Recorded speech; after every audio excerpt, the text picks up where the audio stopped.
आज के कार्यक्रम में मंच पर उपस्थित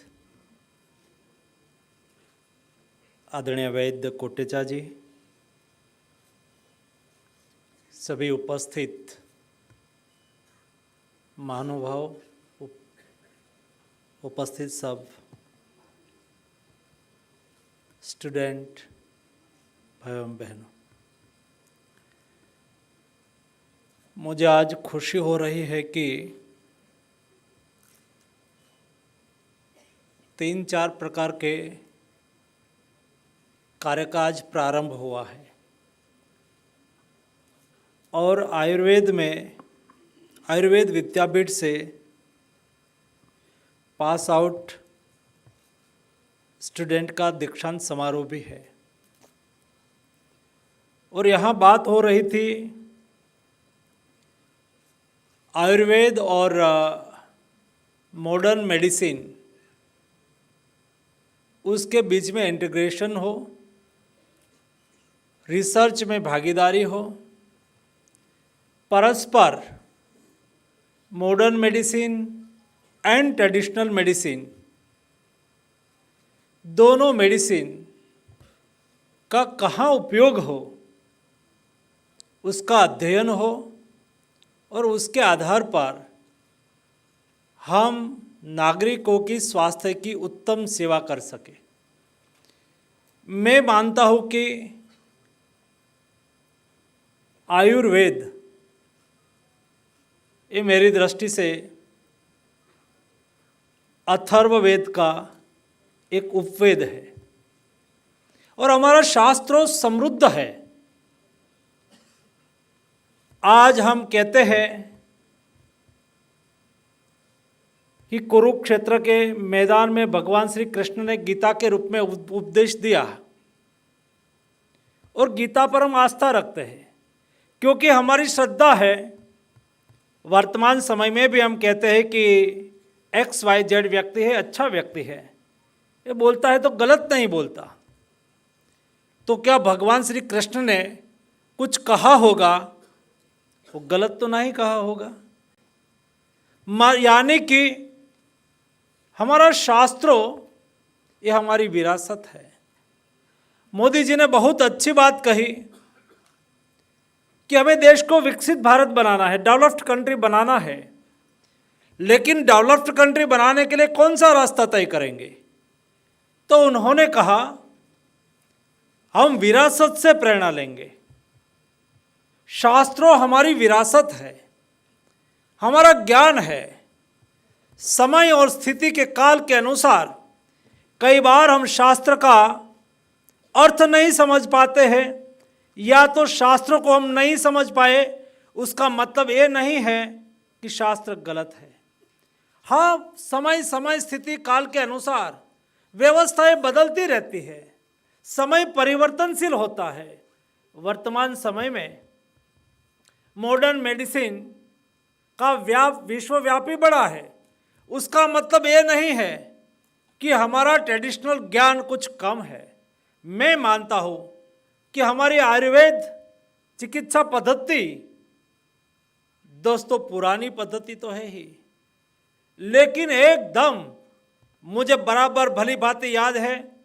मेरा बैकग्राउंड गांव है, मैं गांव से आता हूँ। मैं छोटा था तो गांव में उस वक्त बहुत डॉक्टर नहीं होते थे और ऐसे समय में हम कुछ बीमार होते थे तो माँ गांव के वैद्य के पास लेके जाती थी।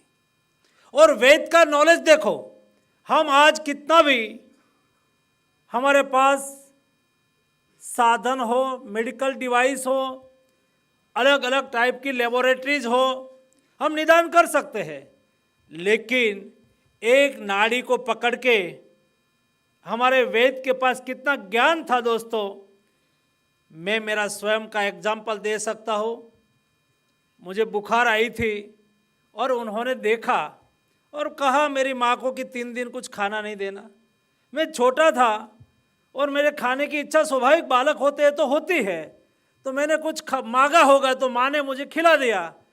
फिर बुखार उतरी नहीं, दूसरे दिन फिर माँ लेके गई तो डॉक्टर ने फिर से नाड़ी देखी, वैद्यराज ने फिर से नाड़ी देखी, खुशहाल दादा उसका नाम था, और उन्होंने मेरी माँ को कहा कि मैंने कहा था कुछ खिलाना नहीं, तो भी आपने खिला दिया।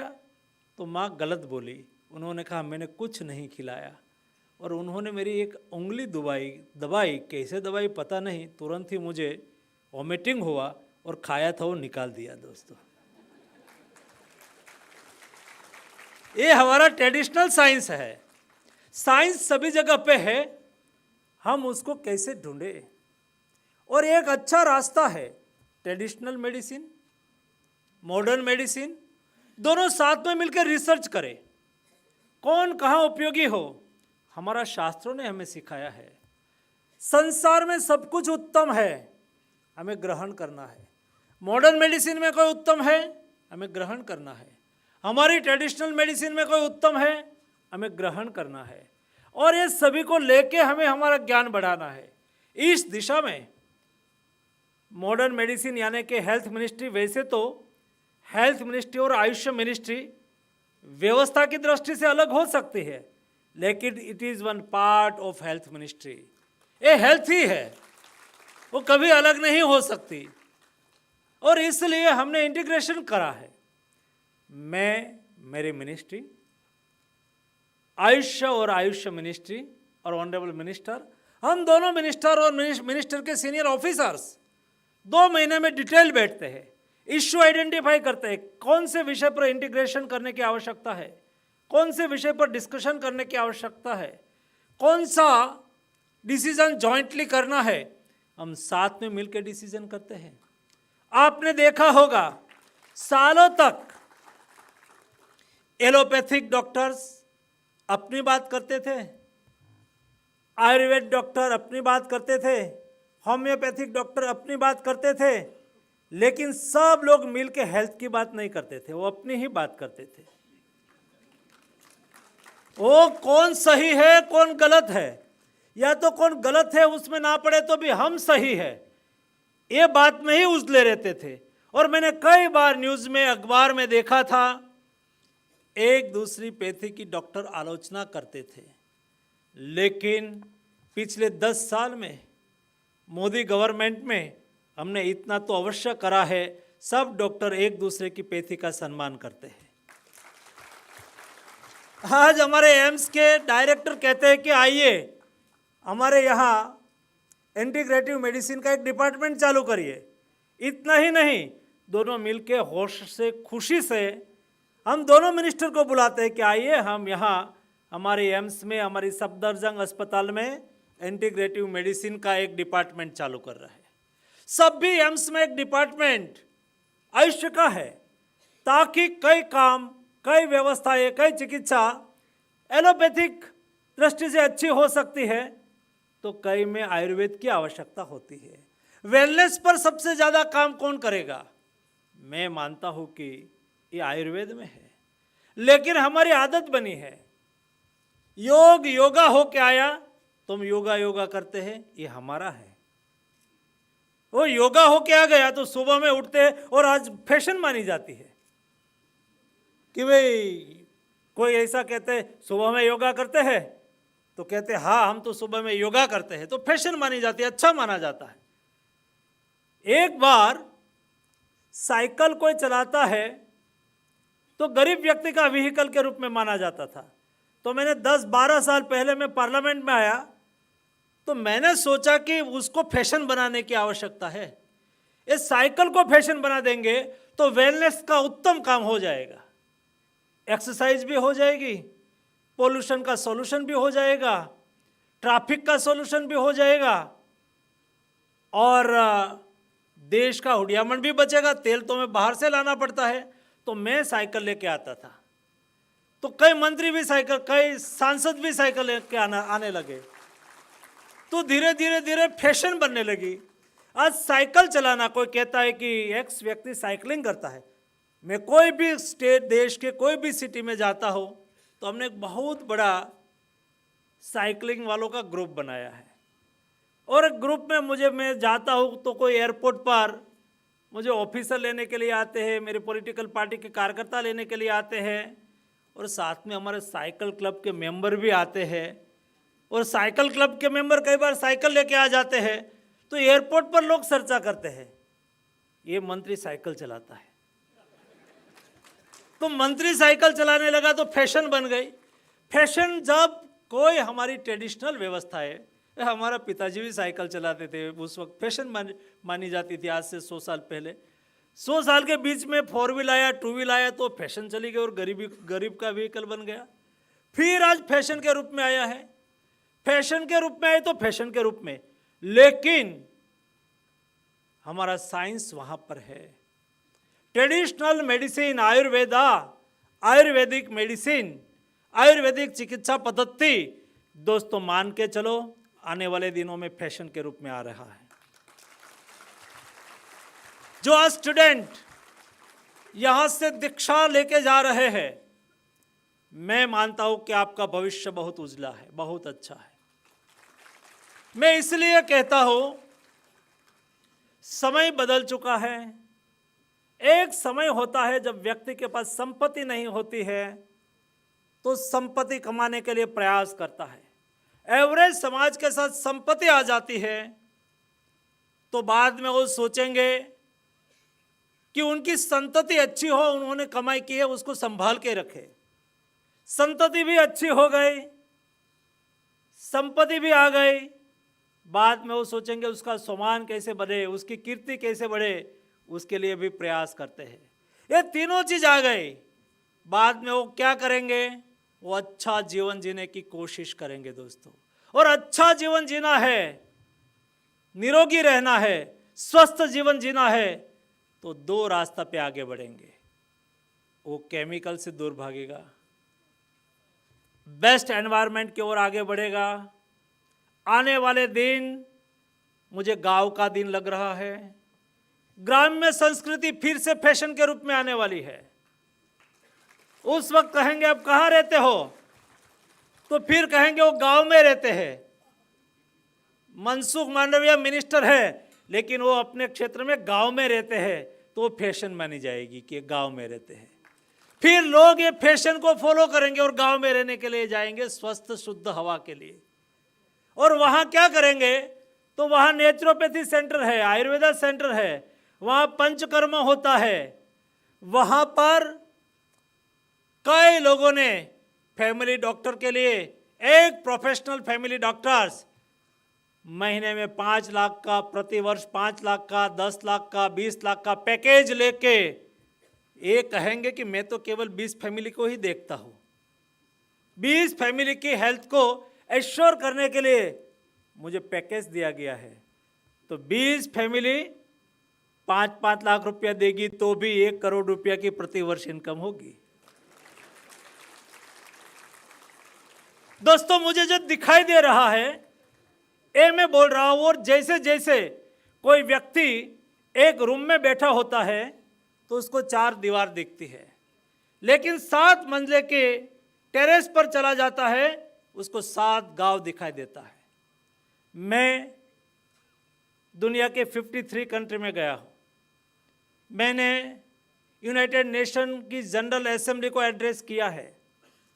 मैं वर्ल्ड इकोनॉमिक फोरम में भारत का प्रतिनिधित्व करा है और वर्ल्ड हेल्थ असेंबली में एज ए हेल्थ मिनिस्टर में जाके आता हूँ। और उससे मेरा जो एक्सपोजर बना है और भारतीय जीवन पद्धति को मैं समझा हूँ, और जिस तरह से देश बदल रहा है, देश आगे बढ़ रहा है और नया भारत का निर्माण हो रहा है, ये नया भारत में आपका भविष्य मुझे उत्तम दिखाई दे रहा है। इंटीग्रेटिव मेडिसिन का समय आ रहा है। सब चिकित्सा पद्धति साथ में मिलकर परस्पर, जहाँ जिसकी लिमिटेशन पूरी होती है, कई बार दूसरी मेडिसिन सिस्टम की शुरुआत होती है।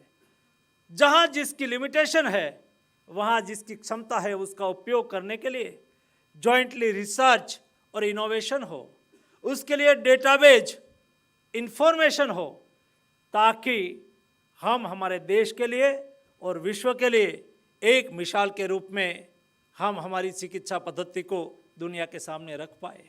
और ये कहने के लिए दोस्तों में संकोच नहीं होना चाहिए। आज हम आयुर्वेदा पढ़े हो, जरूर क्यों हम एलोपैथिक की ट्रीटमेंट करते हैं भाई? शुद्ध आयुर्वेद की क्यों ट्रीटमेंट ना करें? हमें कॉन्फिडेंस बिल्ड होना चाहिए, हमें गौरव होना चाहिए।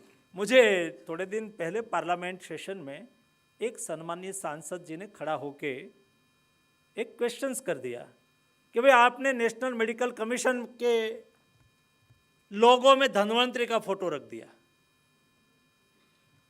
तो मैं खड़ा हुआ और मैंने ऐसा नहीं कहा कि नहीं ऐसा नहीं था, वैसा नहीं था, ये तो हमें ये रखा तो क्या हुआ। मैंने कहा हमने रखा है, और धन्वंतरी हमारा आयुर्वेद चिकित्सा का देव है, हमारी विरासत है। और ये विरासत से प्रेरणा लेके हमारे डॉक्टर्स आगे बढ़े। आज दुनिया की यूनिवर्सिटी में धन्वंतरी का स्टैचू हो, सुश्रुत का स्टैचू हो, और मेरे देश में हम उसका स्टैचू ना रखें? मेरे देश में नेशनल मेडिकल कमीशन के लोगों में हम उसका स्थान दिया है, तो उसके पहले ये लोगों में किसका स्थान था? ग्रीक के गॉड का था। हम ग्रीक के गॉड के खिलाफ नहीं है, हम उसको भी सम्मान करते हैं, लेकिन मेरे देश में तो मेरे देश के चिकित्सा के पितामह जो है उसका मैं ही फोटो रखूंगा, तो मेरी न्यू जनरेशन उससे प्रेरणा लेके आगे बढ़ पाएगी। इसलिए मेरा आग्रह है, जो भी चिकित्सा पद्धति में आप पढ़ाई करते हो उसका गौरव लो। हमारी ट्रेडिशनल चिकित्सा पद्धति पर हमारा गौरव होना चाहिए। हम गौरव से पढ़े, हम गौरव से कहे कि मैं वेद आयुर्वेद का ज्ञाता हूँ, मैं वेद हूँ।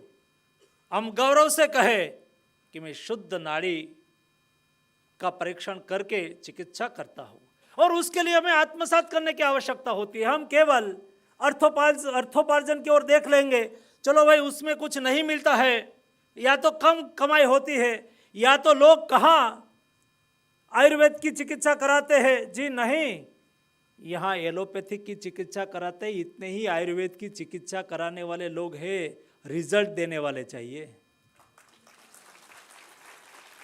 रिजल्ट देना है हमें। आप रिजल्ट दीजिए दोस्तों, लोग आपके पास आएंगे, वो आपको ढूंढ रहे हैं, आपका समय आ रहा है दोस्तों।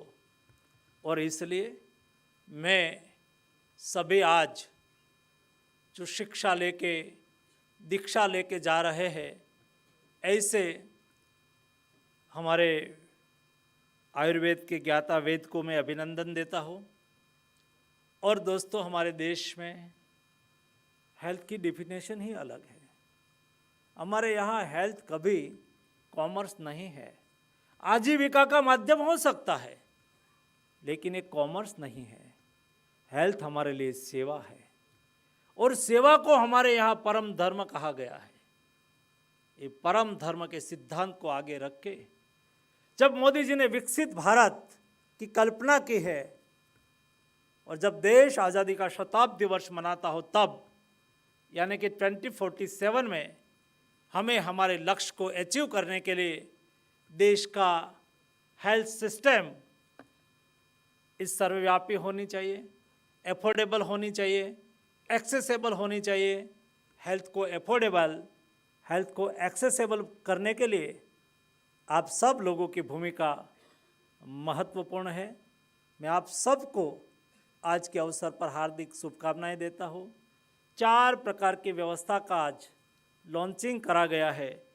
ये सब व्यवस्थाएं सक्सेसफुली काम करके उसमें रिसर्च इनोवेशन हो, उसके आधार पर डेटाबेज हो, डेटाबेज के आधार पर हम देश और दुनिया को डेटा के आधार पर कन्विंस कर पाए, और हम सेल्फ कन्विंस करें, और हम हमारी चिकित्सा पद्धति को मजबूत करें, यही अपेक्षा है। धन्यवाद।